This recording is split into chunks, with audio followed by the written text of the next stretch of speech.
Konnichiwa everyone, Garneji181 here, and welcome to another episode of Lady Otaku.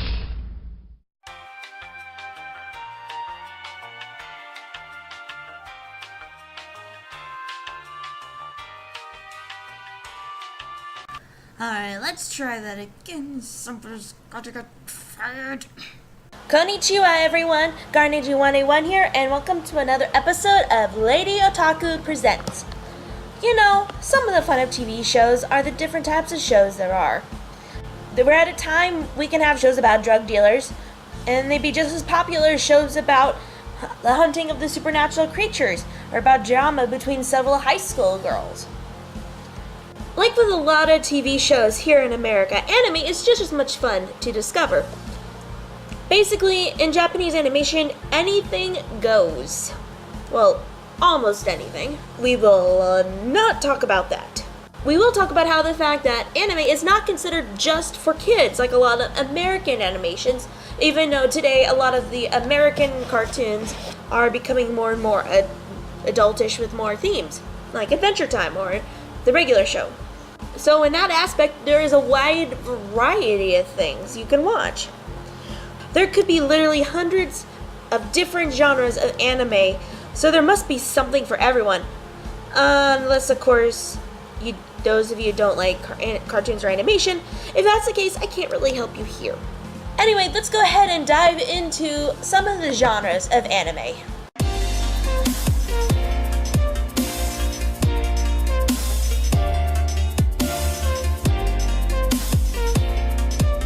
Let's go ahead and start off with the age demographics of different genres of anime. These generally are the backbone of most of the other genres and how the show will attack the topic. For example, a show that has romance as a general idea, when it's meant for teenagers, will be totally different than if it was meant for adults, as an example. There are 5 basic age demographic genres for Japanese animation: the kodomuki, the shonen, the shoujo, the seinen, and the josei. Kodomuki, or kodo, literally translates to directed to children or directed for children shows. This area is generally directed, as I said, towards children under the age of 12 or 13, and most of the shows related to this age demographic are meant to be kind of cutesy and full of morals, and they often teach life lessons. They also tend to be kind of nonsensical in a way, even though these mostly have like an actual beginning, middle, end, like a lot of shows. They often tend to be kind of, the problems are not really that big, like getting a piece of cake to school.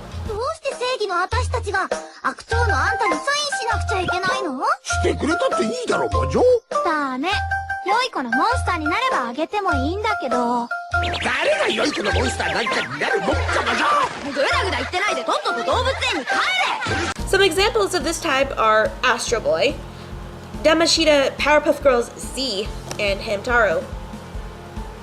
Shonen anime is directed for young boys between the ages of 12 and 15. These shows are often characterized by having a young male lead and focusing on action and wild adventures. They're actually rather popular here in America because I guess we're kind of bloodthirsty. However, it also seems that young female leads are becoming popular in the genre, so it might be changing soon. Bleach, One Piece, the Dragon Ball series, and Attack on Titan are examples of shonen series. In contrast, shoujo animes are directed to young girls under the age of 18.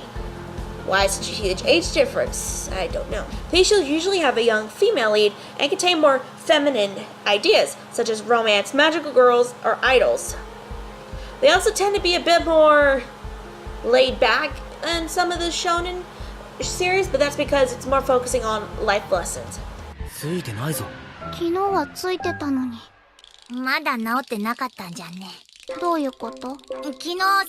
Some good examples of a shoujo anime would of course be Sailor Moon, Nana, Ouran High School Host Club, or Prepara.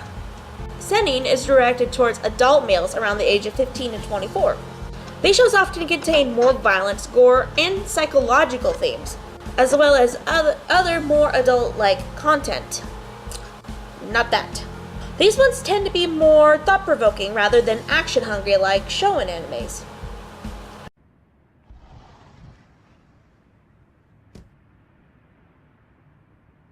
Please don't kill me. Can't you save me? I don't want to die. Give it up. Why must you kill us? Because you kill people's children to survive. But that isn't our fault. It's not our fault either. However, we're stronger than you are. That's why you're going to die without leaving any spores. Ghost in the Shell, Akira, and Berserk are all examples of this. Like shoujo, josei is a female equivalent of seinen. It is directed towards young women ages 18 to 24, and often contains themes such as a more realistic style of romance and slice of life. However, in more recent years, shonen-like elements such as action have been creeping themselves into josei shows to give them more variety.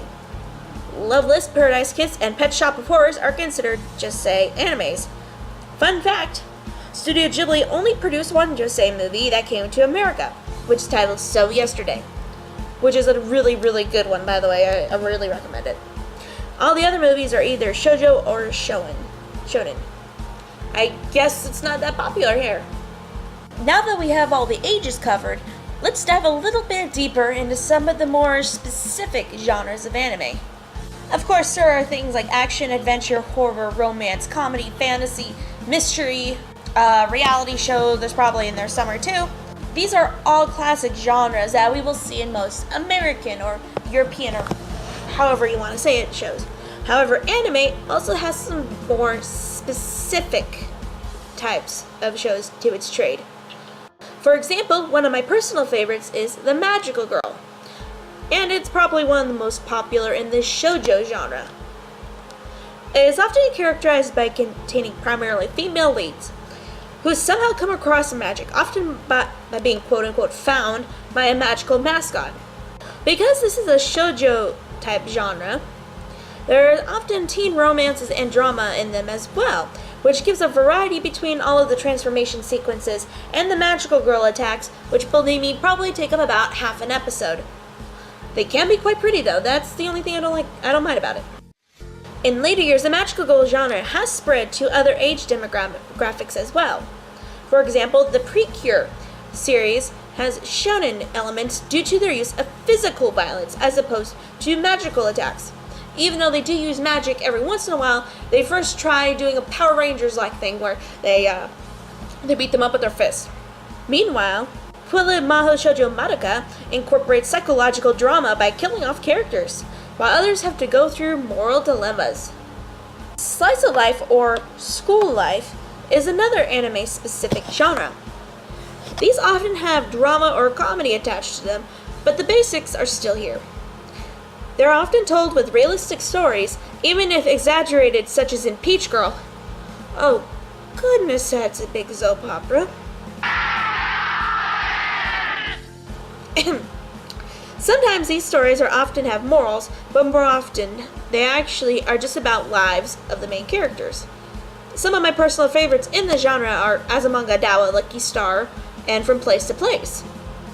Then of course there's the mecha giant robot shows. Of course. Some of the most famous series are the Gundam series, Big O, Neon Genesis Evangelion, and Escalafone. These shows often use giant robots as a mean of action to create a sci-fi feel to their story. These shows often incorporate other elements such as slice of life, drama, magic, and more. This is one reason why I enjoy Escalafone so much, because it's not just about a giant robot with a cape. It's also about the relationships between the characters and the war that's going on around them. You know, now that I think about it, I usually prefer the stories that combine genres. Maybe the variety is more interesting.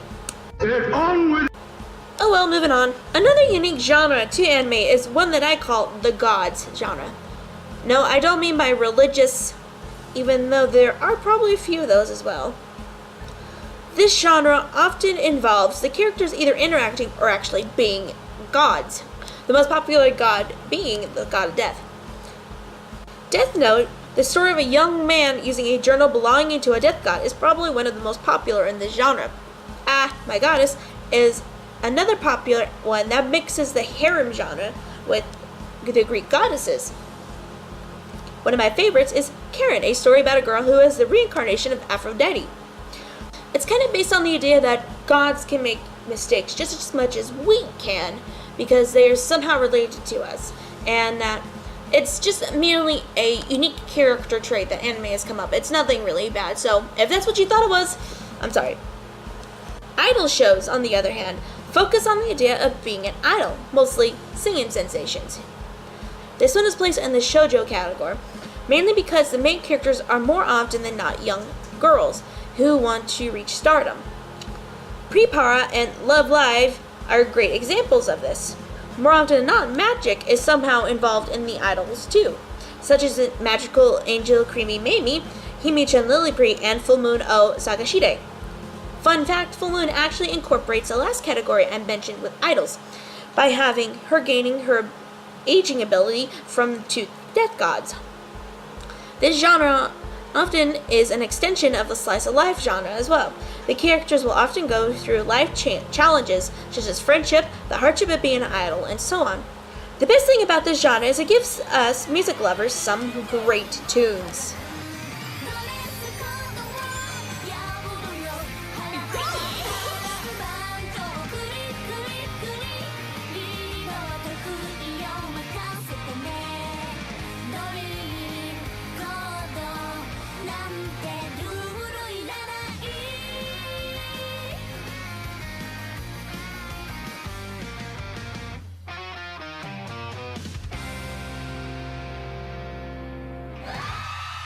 Another one that seems to be popular, and it's mostly style, is the gender confusion genre, as I like to call it.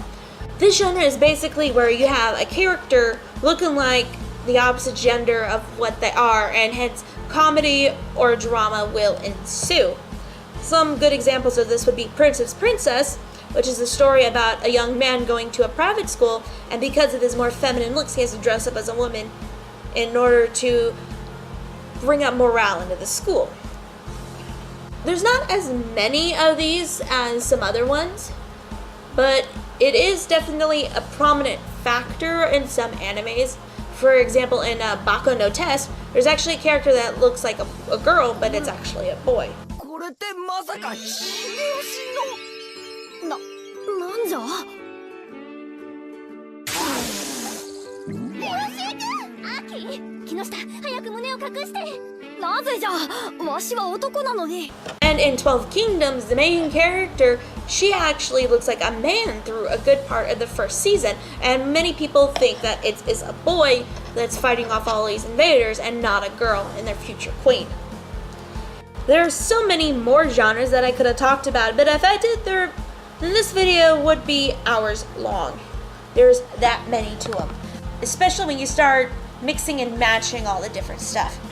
So with that being said, I will let the conversation continue outside the video. Viewers, what is your favorite genre? What's your favorite show in that genre? What about the next topic? What would you like me to cover next? Let me know in the comments section below. If you enjoyed this video, please leave a like or a share so that way I know I'm doing something right. If you don't want to log on to YouTube, you can do all that from in the forum linked in the description below. That's all I have for you today, fellow otakus. Sayonara for now, everybody.